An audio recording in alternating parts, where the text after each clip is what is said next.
ज़ुबैर साहब की मुलाकात हुई आर्मी चीफ साहब से अगस्त के आखिरी हफ्ते में और सितंबर के पहले हफ्ते में। जो कुछ वो लेने गए थे वो उन्हें नहीं मिला। एनआरओ लेने गए थे। सियासी आज़ादियाँ चाहिए थी नवाज शरीफ के लिए, मरीम नवाज़ के लिए। एक पॉलिटिकल सेटलमेंट एनआरओ चाहते थे। Army chief general Qamar Javed Bajwa के मुकम्मल इनकार के बाद 20 सितंबर 2020 को ऑल पार्टीज़ कॉन्फ्रेंस हुई। ऑल पार्टीज़ कॉन्फ्रेंस के नतीजे में पीडीएम पाकिस्तान डेमोक्रेटिक पार्टीज़ वजूद में आई।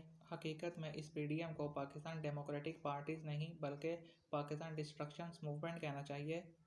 इस पीडीएम ने गुजरांवाला से लेकर कराची तक और फिर कराची से केपीके तक जगह जगह जलसे, जुलूस, रैलियां की। एक नैरेटिव बनाने की कोशिश की कि ख्वाजा पाकिस्तान मुंतखब हुकूमत का साथ छोड़ दे और हुकूमत गिराने में पीडीएम का साथ दे। इनकार की सूरत में ख्वाजा पाकिस्तान के खिलाफ सख्त तरीन ज़ुबान इस्तेमाल की गई, धमकियाँ दी गईं, ख़ास तौर पर नवाज शरीफ की तरफ से, मरीम नवाज़ की तरफ से, महमूद खान अचकज़ई की तरफ से और मौलाना फजलुर रहमान की तरफ से।